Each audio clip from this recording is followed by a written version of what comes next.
Yo, what up, Street Talks? There, Kim, or The Thought. American is an attitude. So, what does it mean to be an American? I think actually it's interesting. It goes kind of beyond borders, it goes beyond nationalities. And I like the notion of American being an attitude because, it don't matter if you're from Indonesia, India, Asia, Europe, whatever, Italy. There's a lot of people who like American culture. And actually, if you think about it, American cultural hegemony, which is like one of my friends told me, America's really good at two things. One, Hollywood and movies, and two, universities. So there's a reason why, all the richest Chinese people, even though they're billionaires, they all send their kids to American universities, send them to Ivies or the top UCs or whatever it may be.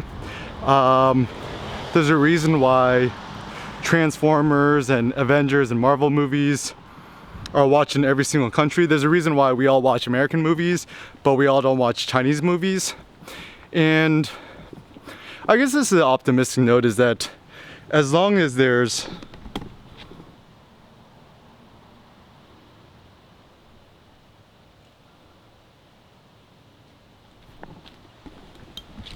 America's cultural hegemony, which means like influence around the planet, is around, America will still continue to be relevant. But anyways, so if you're from, like, one of my friends, Gato, right? He grew up in Indonesia. He's Javanese, and he grew up to watching Michael Jordan, listening to American music and TV shows and stuff like that. So he knows more about the NBA and jazz music and Miles Davis than even I do. And I was born here. My background, both my parents are from South Korea. My mom's originally from Busan in the south. My dad's from Seoul. And, they both immigrated to America for greater economic opportunities. They both met in the Bay Area. I was born in San Francisco. I think I was born at UCSF, maybe. Grew up here, so grew up Korean American. I'm actually also an Eagle Scout. A Scout is trustworthy, loyal, helpful, friendly, courteous, kind, obedient, cheerful, thrifty, brave, clean, and reverent too. So I'm as American as hot Costco corn dogs, right? So anyways, if we think that being an American is an attitude, what does that mean? So to me, being an American is all about being like audacious. It's about, walking around in public without your shirt on. It's about kind of like this, it's kind of about like access. It's kind of about, brazenness. And it's kind of about like, the funny thing about being in America is it's kind of like being an asshole, but with, a good conscience, essentially. Because, you think about all these great entrepreneurs that was possible to happen in America, like an Elon Musk, originally from South Africa, came to America. Steve Jobs is actually Syrian American. His mom was Caucasian. His dad was Syrian American, studying abroad.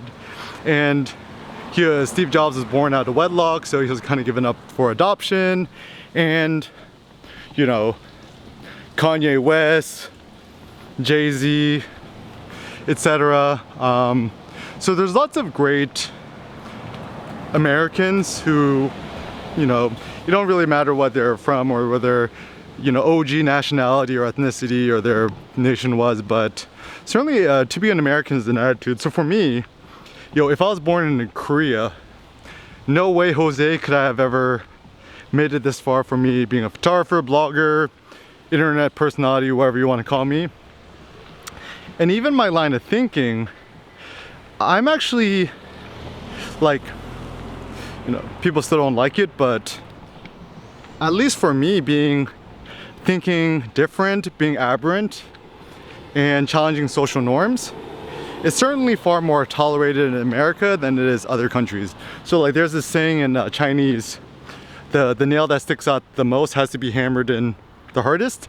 Whereas in America, at least like I was born in 1988, when I was a kid growing up, being different, being an individual, being unique was hugely regarded. Even though, truth be told, America doesn't really believe in that. Like, you know, it's funny, a lot of people who aren't American, they don't kind of understand America. It's like, oh, you know, you Americans are just like so into yourselves and you don't care about others. I'm like, nah, dude, like if you're really American, you understand how the game works. The way the game actually works is America is kind of this Protestant, Quaker, utilitarian Christian society, which actually prides itself on, it's essentially pseudo individuality. It's actually more about collectivism, you know, Christian morality, you know, better for the collective good and kind of so forth. So America, when it really comes down to, America is probably the most individualistic country in the world, but is not a true individualistic society. America still kind of leans more towards Christian morality, kind of more like herd mentality as Nietzsche calls it. But anyways, so if you consider being an American an attitude, what does that mean in practical respects? So for me, what that means is anyone could choose to be an American in a metaphorical sense if they like notions of free-spiritedness, of free thinking, if they like notions kind of like that Hyundai Genesis, is pretty fire. So anyone could be an American as long as they espouse notions of free-spiritedness, free thinking, and so forth. And I mean, for the most part, in terms of politics, I mean, like, I wish America had open borders, and as long as you're willing to work hard and not become a leech, anyone and everyone should be allowed to come to America and for a better future. I mean, that's what's been sold to me ever since I was a kid, is like, all are welcome to America, and America is the place with the greatest amount of freedoms. But now, certainly times have changed. But anyways, so what does that mean? So, you know, some of us are American, some of us aren't, but my practical thinking is, like, I think the world needs more free spirits. The world needs more people who speak their mind. The world needs more aberrant thinkers. And I think it's just like very unfortunate that, like, especially Americans, I mean, you know, Americans, we should know better, right? Like, we're the country that has the most liberties in terms of, you know, freedom of speech and freedom of action and stuff like that. I mean, like, we're still not like 100% free, but we're the most free country, I think, in the world in terms of just being able to speak your mind and stuff like that.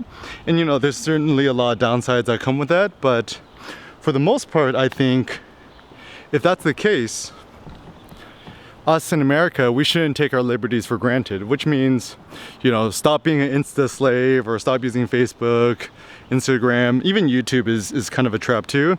You know, start your own self-hosted blog, bluehost.com. I think it costs like $5 a month. Register your domain, firstname, install wordpress.org, and just start to freely share your thoughts. And then what you could do is you write a blog post, syndicate it to Twitter, Facebook, email, start an email newsletter. You could use MailChimp, or I do self-hosted via Amazon Web Services. SES stands for Simple Email Services. I use Sendy.co, and propagate your ideas. And I'm sure you have interesting ideas and unique ideas, and it seems like the point of life is to just, you know, share your thoughts without fear of retribution from others.